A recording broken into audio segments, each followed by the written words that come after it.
What's your on this wide receiving core? Oh, I think it's terrible. I think it's awful. I think it's absolutely horrendous. Wait a second. There's a penalty on the play, and I'm like, what? Get ready for 2 hours of hard-hitting football talk from two men in the know. It's Football on the Know with Jim and Joe. Joining us on the phone, we have NFL prospect and future XFL player Jeremiah Spicer. I don't know, man. I don't like to talk about myself like that, man. Yeah. I told him if the Ravens again, Oliver, I was going to take him in the bathroom. He won twice. Here's the last time I checked, I am God, so slow your roll. Slow your roll down. What they say, it's not the X's and the O's, it's the Jimmies and the Joes.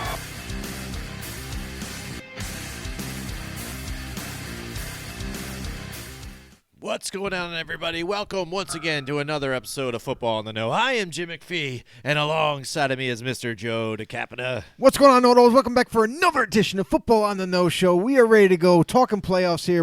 Now we're into the divisional round, everybody. Absolutely. Welcome to the show, all you know-it-alls, all you crazy football nuts out there. This is getting exciting because we just saw this past week all of the games, not just one or two, but all of the games were very exciting to watch from the beginning to the end. They were amazing. We're not going to talk about the bad referee missed calls and penalties and all that. We did that in the last show that we had. But going forward, now we're looking forward here. We're going to preview the playoff games that we're about to see this weekend. And we're going to start off with what? The Titans and Ravens, right?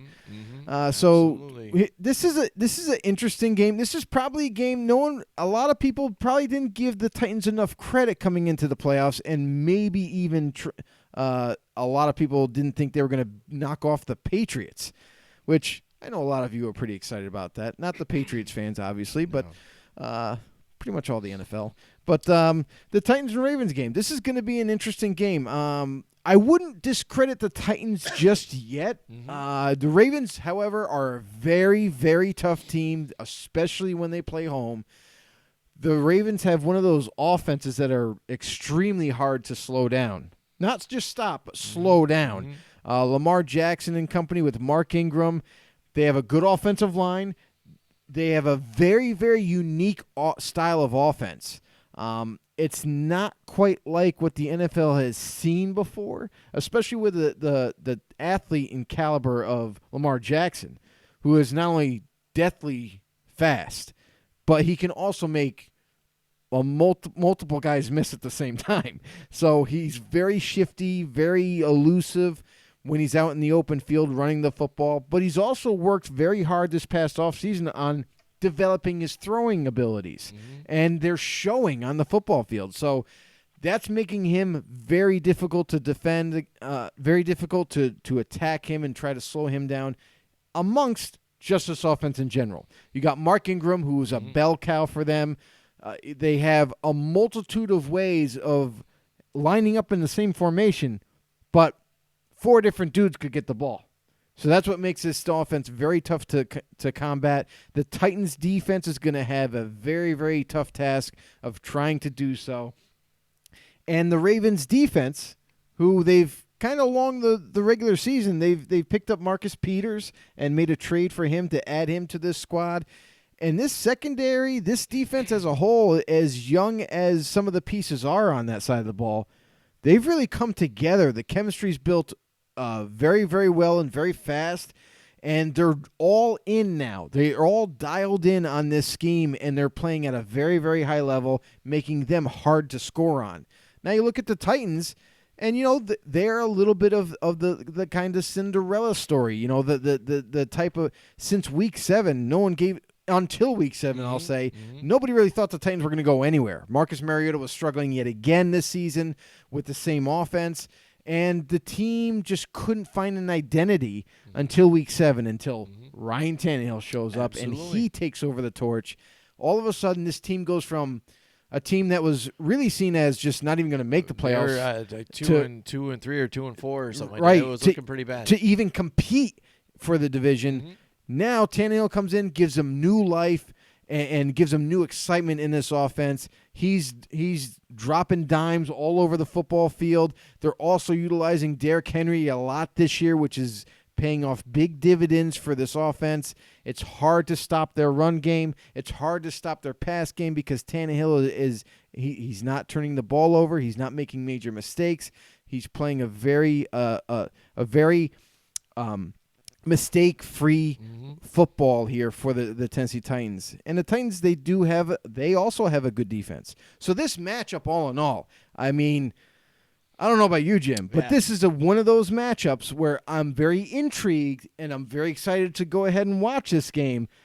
The outcome, who knows? Yeah, absolutely. We've already seen in the wild card round 2 Hall of Fame quarterbacks go down. Now, we're not going to see this playoffs with Tom Brady anymore here. Right. And now Drew Brees with the Saints, they were a favorite. Yeah, the 40 too. and up club. And now starting to get knocked out. They're gone. So now, you've got the young bloods, like you want to say as well. And Ryan Tannehill, again, we talked about this. The hot team at the end of the season is the one that drives through and goes through. And right now, that's the Tennessee Titans. Again, behind Derrick Henry, like we've called for last 2 years. Finally, they've done it, and they've got the quarterback that doesn't turn the ball over, and it's the perfect recipe to get them through the playoffs here. But like you said, you're running into an offense that is the number 1 offense in the league and the number 2 or 3 defense in the league right now, too, or points for and points against. So that's a tough, Titan or so you want to say you have to fight against here. Yeah. But the way Mike Vrabel played, and coached his game against Bill Belichick, one of the other ones, the chess match that he did last week. Yep. I don't know about this game now. The Titans have their work against them here because what the game plan needs to be is try and slow down Lamar Jackson and try and keep him from running because they are 32nd in the league in actual passing, though, too. He has been able to make the accurate throws and get the touchdowns and scores. When needed, yeah. But when it's all in his hands to just throw, that's a little bit of a difference of a story here. Yep. And that's where you want to create mistakes here for the Tennessee Titans.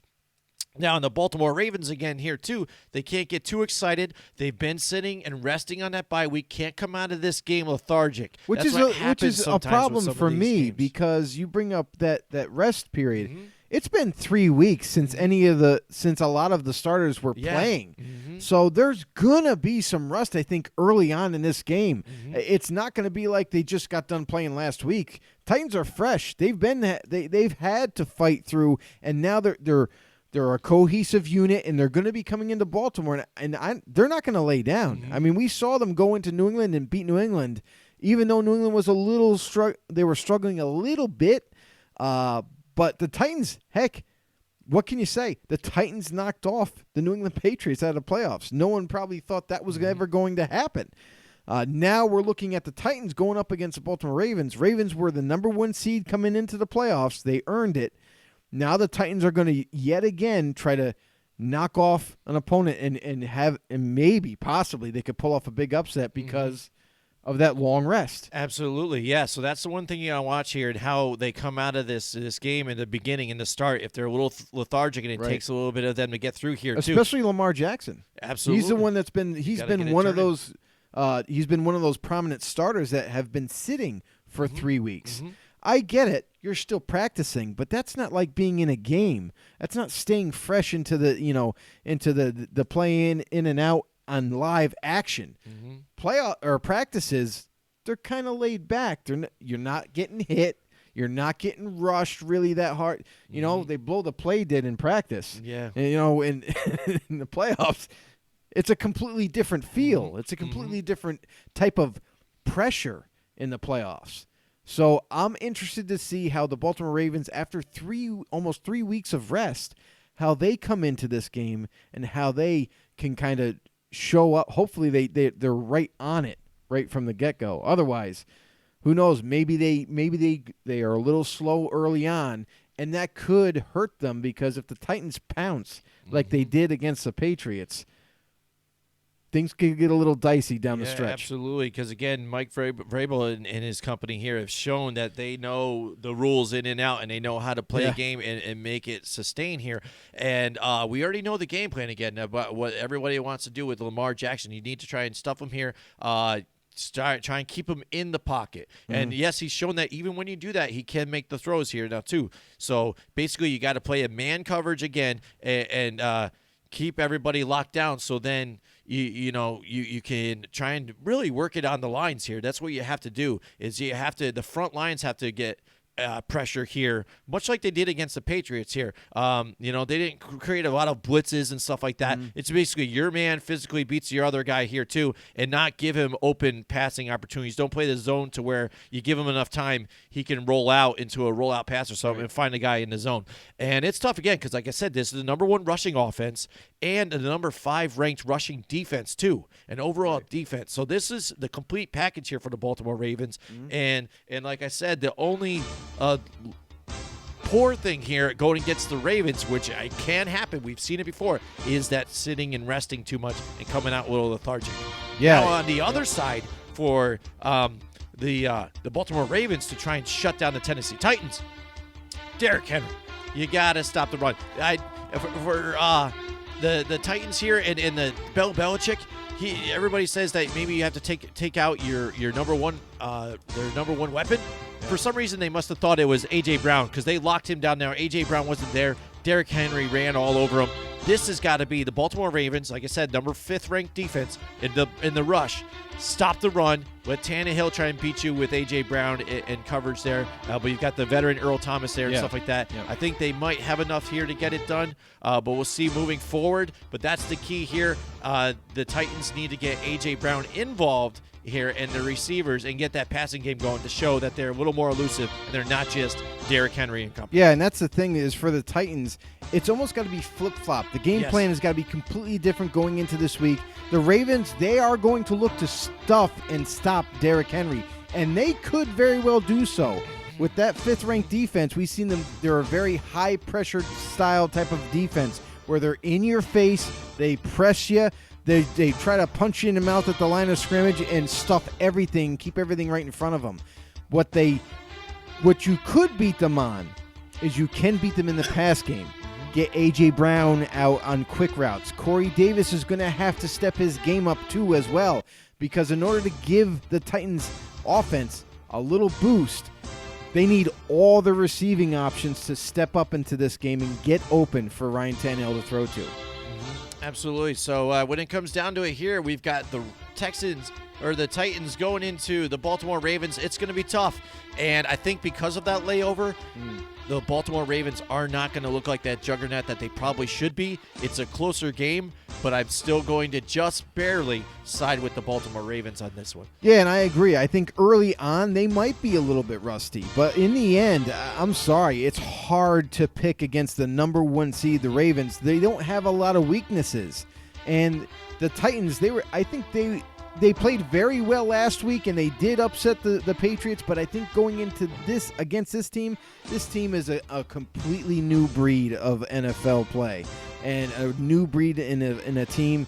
I, too, am going to stick with the Baltimore Ravens, even though they're going to have probably the first quarter and have a rough start.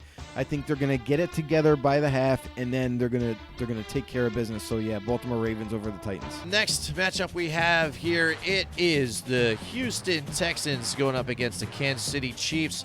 A lot of people excited to see this. We've been looking forward to this probably the whole season, looking forward to these two teams making it to the playoffs. And unlike the other matchup we were talking about with the Titans and the Baltimore Ravens, where those two are heavily run teams, that could be the fastest game in the playoffs here tonight, this week. So time consuming. They could be done out of there. Like, we can still go make a movie after this one, And so now these two ones, I think they're going to be trying to pass here on these defenses. It's going to be a little bit of a high-scoring game.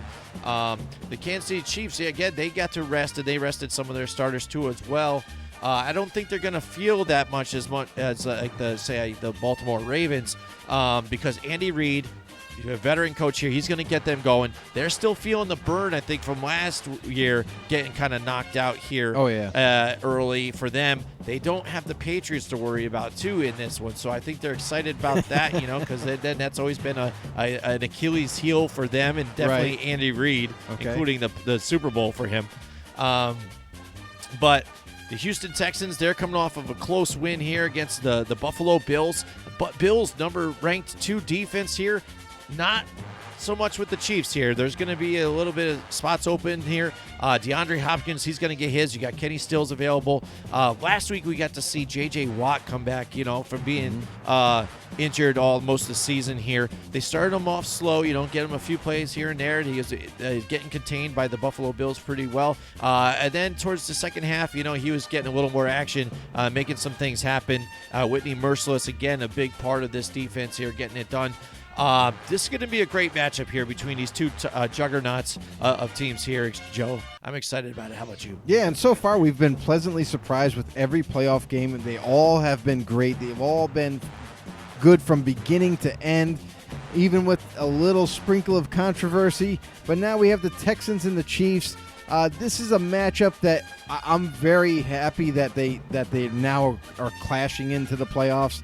The Texans, you have a newly revamped secondary, with Vernon Hargreaves there. They pull off a trade for Garyon Conley from the Raiders, and they're hoping that little bit of a patch job is going to help propel them to further into the playoffs, perhaps the Super Bowl.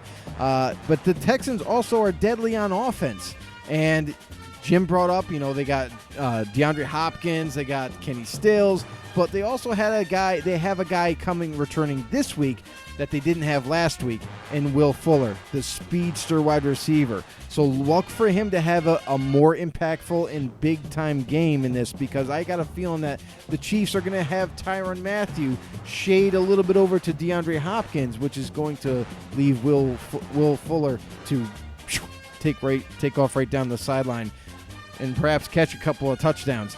But the Chiefs, they're hoping that that's not going to happen. But we all know that both these defenses have their fair share of struggles. They are going to make some mistakes throughout this game. But the offenses in this matchup are absolutely incredible. They're both high-scoring type offenses. Both have young studs at quarterback, along with some of the weapons. You look at the Chiefs with Tyreek Hill and Travis Kelce. Those are going to be two huge names that the Texans are going to be worried about through the course of this game, and rightfully so. The other aspect of the Chiefs' offense is their running game. We've all seen Damian Williams the last couple of weeks, that when he was playing, he was phenomenal. He was healthy. He was back. But they shut down LaShawn McCoy towards the end of the season, and everybody was wondering, well, what did he do? Did he lose his starting gig? I suspect that Andy Reid was resting him. Because they had Damian Williams back healthy, they were resting LaShawn McCoy for specifically the playoffs. And now you might see McCoy have a more prominent role into the playoffs against the Texans. And don't get me wrong, Damian Williams is still going to be a big part of this offense. But I think now that they have both backs healthy and ready to go, they're going to be able to utilize both their talents in this game. In this matchup, it's going to be an insane game. We both think, I agree with Jim, it's going to be high scoring. I don't think there's going to be some defensive plays made. Maybe a couple of turnovers, for the Chiefs. Maybe the Texans get a few sacks. Maybe a fumble recovery. We don't know. It's going to be interesting to watch. But neither one of these teams have a great offensive line. Texans, their best lineman is Laramie Tunsil, who they pulled off a trade for from the Dolphins. The Chiefs, they got their average offensive lineman at best. So they're no problem. Now they got to worry about J.J. Watt. They got to worry about Whitney Merciless. So this is going to be an intriguing matchup here. But when you have the Texans and the Chiefs colliding, we're both looking for a high-scoring game here.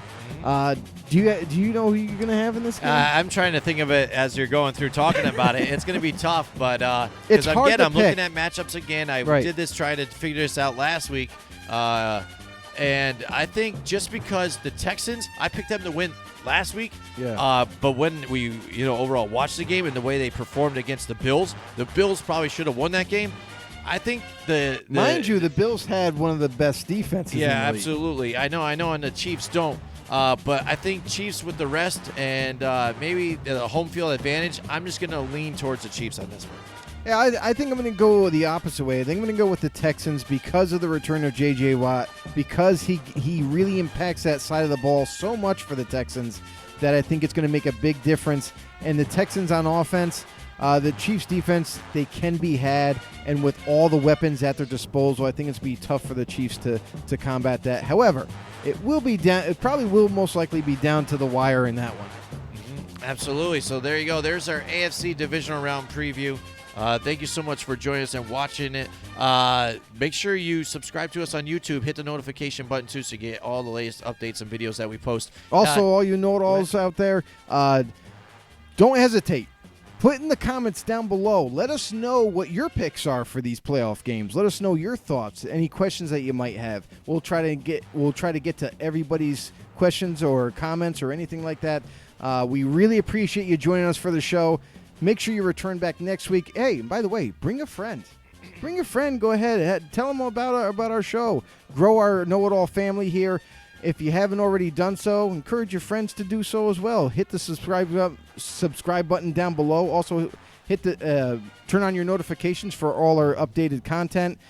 And as always, keep watching football. Yeah, absolutely. Watch us on Facebook, too. Also, join that group, our Football on the Know show on Facebook, where we have fans from all around just talk and bring up different subjects and things like that. And we're a big family here. Be a know-it-all. And follow us on Twitter, FB_know. Thank you so much, and we'll see you guys next episode. Join us next week from 8 till 10 Wednesday night for more Football on the Know with Jim and Joe.